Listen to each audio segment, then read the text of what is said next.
Welcome back to our A through Z playthrough for Heroes of the Storm. Today we have landed upon Johanna, the Crusade Calls, the Crusader from Diablo 3, who, since she has been in the game, has been the epitome of what you want in a tank warrior. When she first came out, she could take so much damage and survive. It was insane. But she could hardly do any damage at all. Pretty much all she was meant to do was go in head first and just absorb an insane amount of damage for her team, while also being able to utilize Condemn for wave clear, because there was a talent that used to be at level 1 called Knight Takes Pawn that would do what it says here, where it says deals 200% increased damage to minions and mercenaries. That used to be a talent that everyone would always take, and it would do so much damage to either minions, mercs, and monsters that they actually had to change what a minion or merc or monster was categorized as.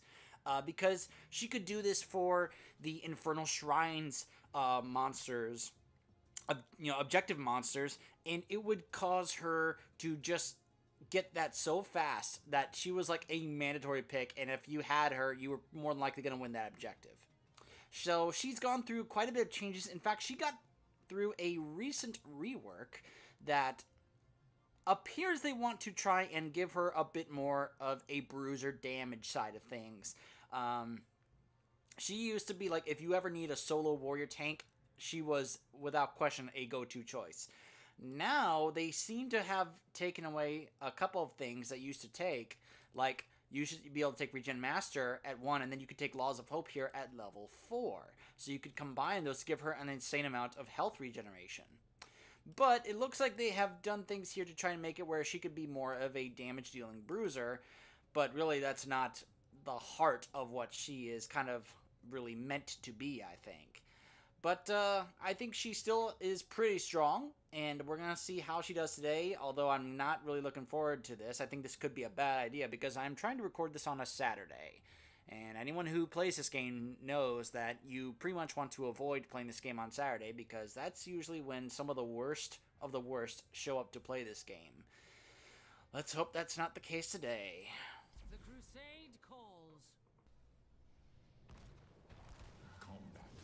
Alright, ladies and gentlemen, we find ourselves on the battlefield of eternity. Always. The friendly team, Johanna, Kael'thas, Asmodan, Nova, Stuka versus Abathur, Kerazim, Illidan, Chromie, and Artanis. 10 seconds. I think they unfortunately can outrace us on this map objective. Especially with Illidan and Artanis and Kerazim. But hopefully we can be able to pull things off.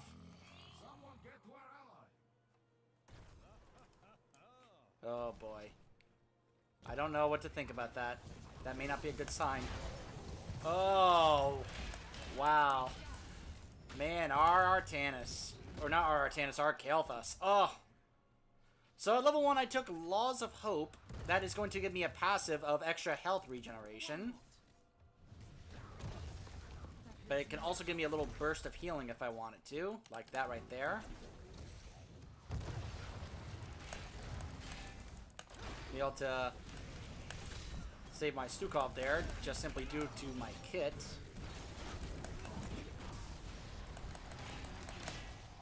With the extra stuff there. It's like, fortunately, Johanna is actually able to do really well against this comp here, just simply because of the blind that she has on this, in her kit. So for those of you who have never seen Johanna before, she has a slow in her Q, Punish. She has a area of effect stun here with her Condemn. Oh, very nice. Oh, careful, careful, careful, careful, Kael'thas.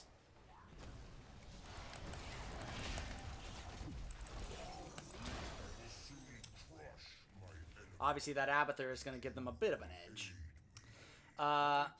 in Condemn, which, as I mentioned, does pretty good AoE damage to minions and mercs. And we have a blind in our E here, which, of course, makes her a very strong, good counter to auto-attackers, such as Artanis and Illidan. And obviously, Abathur is lining up the whole place with mines. But hey, I am tanky enough to be able to take that kind of damage. Of course, that Chromie is right there, just kind of waiting for me. Just like, come on, stay there so I can hit you with my abilities. And it looks like my team decided to just go defend instead of attack.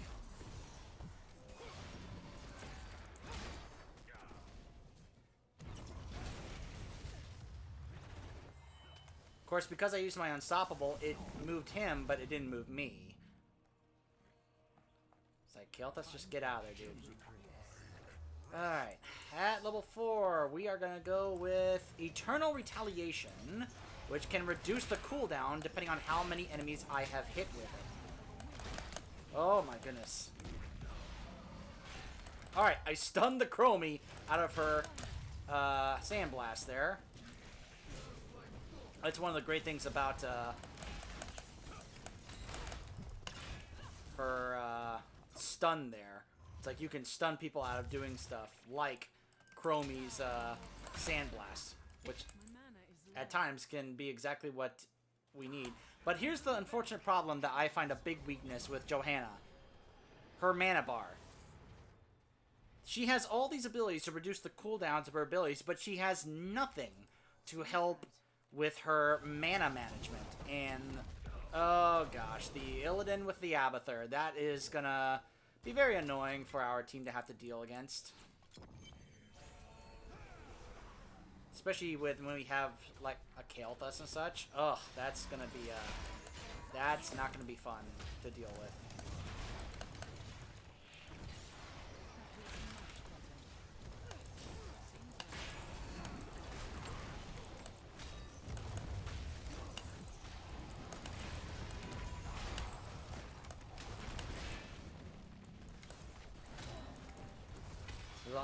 Oh man, it's like there are times where all you can really do is just kind of like go in and just try to disrupt what's going on here.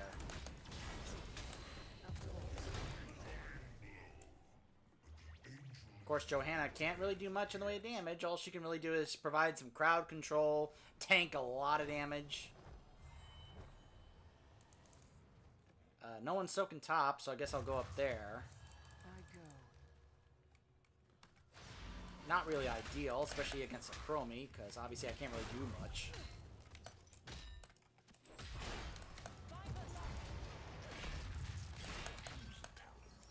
It's like I'm just soaking. Fortunately, I have so much health and tankiness and health regen that I can be able to absorb a lot of what Chromie has to dish out. Now this is new, Subdue. It's a very interesting quest where I just have to do something one time and I finish the quest. Hit 4 or more heroes at the same time with Punish, and I will be able to have a slow that goes to 80%. But I am going to go with Blessed Momentum here, because they have a Abathur comp, so which means that's one less body for me to finish this quest with. I'm going to go back, because as I mentioned, look at my mana. And I just took another ability that's going to help reduce the cooldowns. But once again, no way to help manage my mana. Is our Nova really trying to see if she can be able to get this Illidan?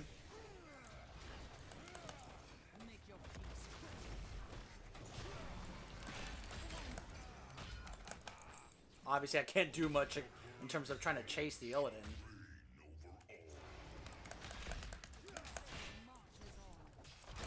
I can blind the Illidan, though. There we go. See, I was able to stun him and blind him, and that allowed the Nova teammate to be able to try and do something against the Illidan and finish him off. That's the kind of stuff that, he moved out of the way of my blind. So this is an opportunity for us if the rest of our team would come over here. But, it's great for this video to see Johanna with Asmodan because, as I mentioned before, that Knight Takes Pawn thing where it had the increased damage for minions and mercenaries, that alone allowed Johanna to be an incredibly well-suited partner alongside an Asmodan because of Asmodan's Taste for Blood stacking quest that I mentioned in the Asmodan video. It allowed him to be able to stack so quickly and so easily that quickly they just became like the best of friends and partners.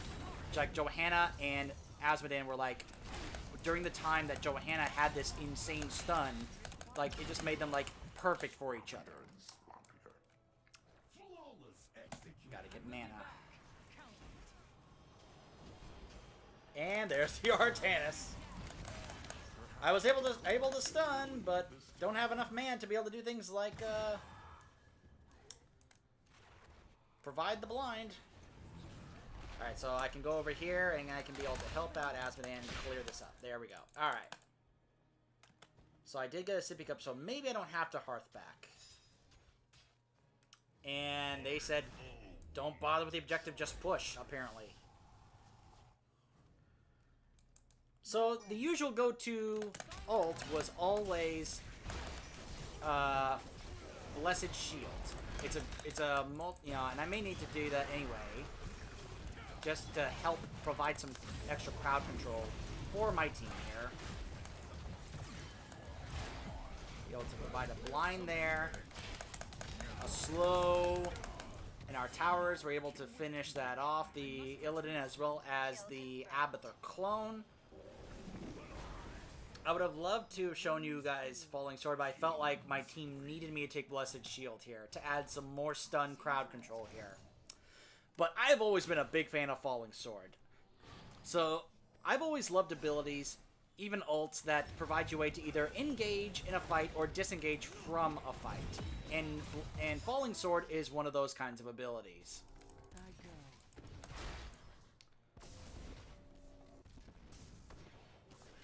Unfortunately, I don't think my team is going to come back to do anything about this. I think they just left. They were like, nope, we're not going to do this.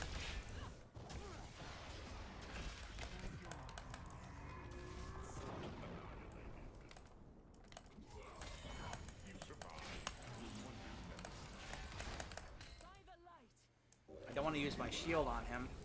The Blessed Shield has only a 6-second cooldown, so we will be able to use it quite often. But usually you want to save it either to secure a kill or when they are bunched up together. And our Nova trying to use the ult on the Artanis.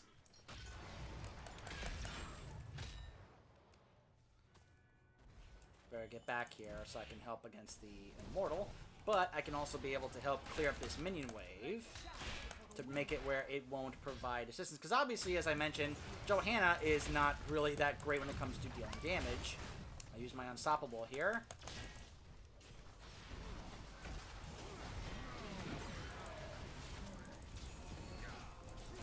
Ah, I missed my ult. Of course I did. And of course, the Abathur clone just goes Illidan and just goes ahead and just becomes insanely overpowered. Because he can be able to have everything that Illidan has, and thus giving us 2 Illidans to deal with. I'm going to go with Holy Fury to be able to give me another means to be able to provide some form of control here. And unfortunately, the Chromie with that slowing sands is just making things a lot worse for our team with, you know, being able to have us bunched up there.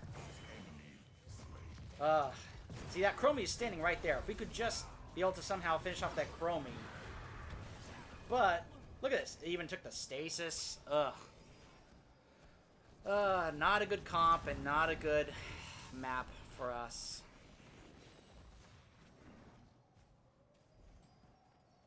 But Holy Fury is her own unique AoE damage Holy Fire. Or not Holy Fire. Whatever the generic version used to be called. But it does more damage the more heroes that you hit with Condemn. But see, this can allow me to be able to clear up this mercenary camp a lot faster because I've got that AoE damage.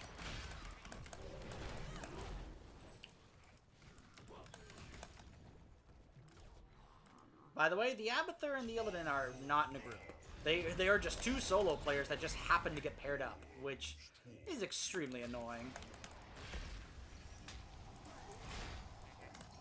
To have to deal with. It's great for them, but not for us.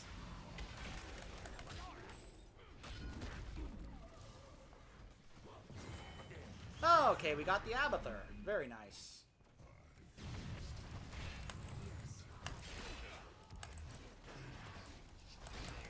So unfortunately, I think I pretty much just wasted my shield there, because there's no way we were being able to secure a kill there.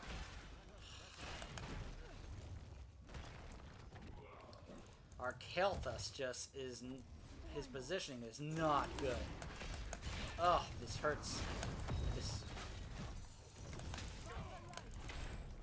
trying to save our Stukov here. Just try and get in the way. Of course, the key right there, as you just saw, is the blind. Once I blind them, they have no means to utilize all that, you know, what they can do. But look at my mana bar. Once again, completely out. I'm going to go with Imposing Presence here. It is a generic talent, but it's necessary against this team we're going up against. By the way, look at this. Because they have an Abathur, and because they have an Illidan, Abathur's pushing the lane, Illidan is doing the objective. We have 3 members of the enemy team, and we can't be able to really take advantage of it because the Abathur-Illidan duo is so ridiculous. Now, they are getting a camp. Now, I wish I had Falling Sword so I could go in here. And I'm going to use everything I have to get rid of this Illidan.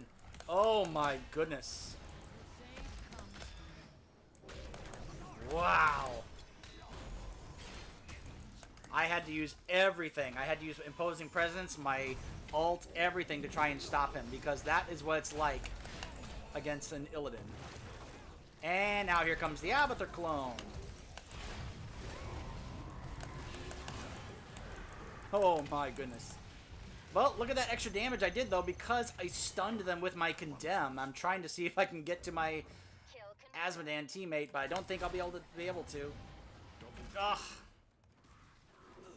Okay, so the clone expired, so that helps. And I think we may actually be able to win this. Yes, we did. Oh my goodness, we actually did. Alright, so perhaps we're turning this around now. Now we are actually ahead in XP.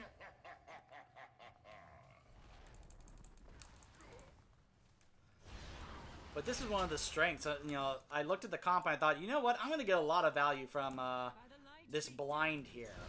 Now, a build for your E, not really that...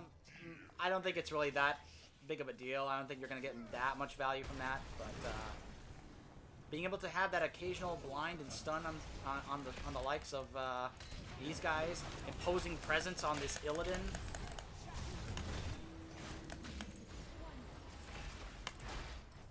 provide the stun on the Kel. I'm trying so hard to get to him to save our Kel'Thas, but I don't think I'll be able to get to him in time.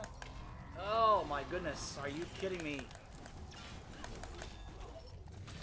Oh! Wow, there we go. Alright, so we killed him, but look at my mana bar. I used so much mana there.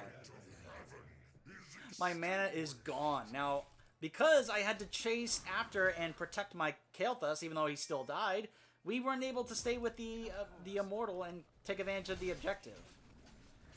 How many times has this guy died? 5 times? That's not bad, but the way they're focused... And here they come. Look out. I'm not there. I'm not there. I wouldn't have been able to get there in time anyway. So I couldn't have made a difference anyway.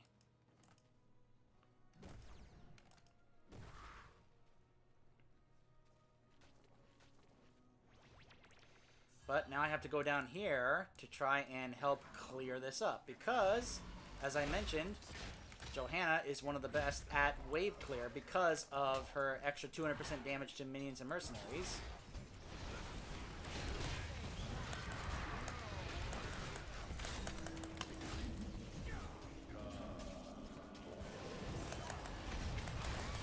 Oh my goodness.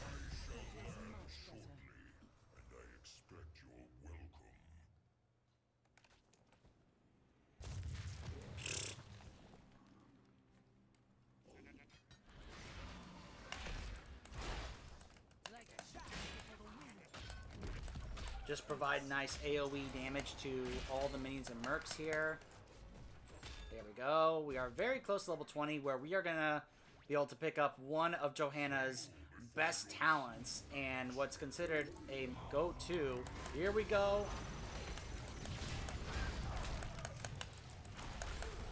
I used a lot there. Look at the crit damage I'm doing. Oh, I missed it. But I did grab the camp for my team, but I doubt it's going to make that much of a difference. We'll have to wait and see. The slowing sands is preventing the Merc from really leaving and getting going there. The Nova didn't really chase after the Chromie, but that's because the Illidan with the Abathur is right there.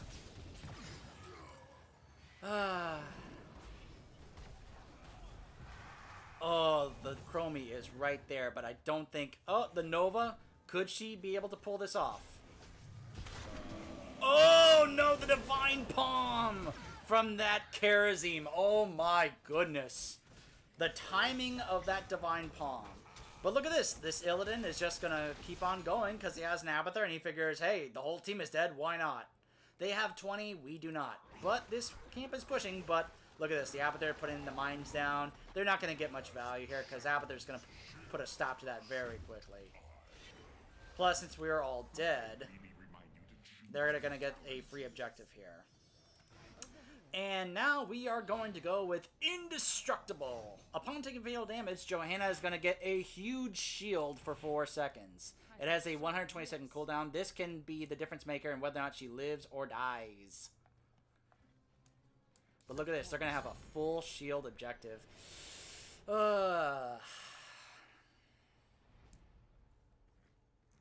It is going the long route, but they can just push the other route, the other lane. But it looks like they just want to clear up the top and push with it.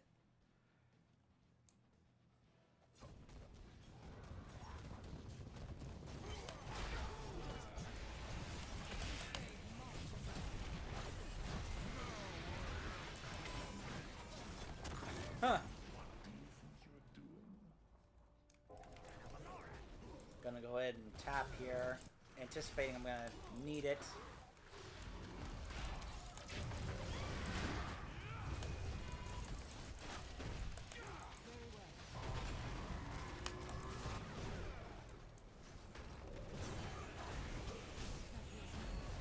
I feel like I can't get any real decent value from my stuff right now.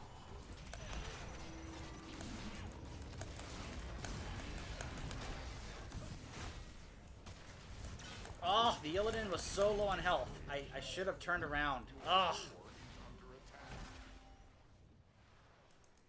Alright, I need to go over here. I do have Indestructible up, but, oh my goodness. Alright. Provide that blind to be able to try and slow them down somehow. Go in here and try and do some area effect, crit damage, something. Ugh.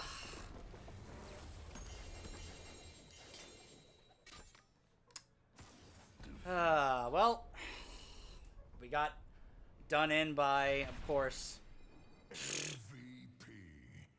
Chromie wasn't the MVP of that match. The difference maker was the Illidan Abathur duo. One of the more strongest duos in the history of this game. We have seen Abathur Illidan duos forever.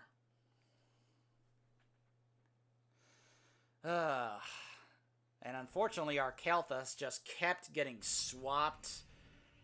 You know, obviously, Artanis, one of the worst count, or not, let me rephrase that. When I say worse, I mean worse for Kelthus.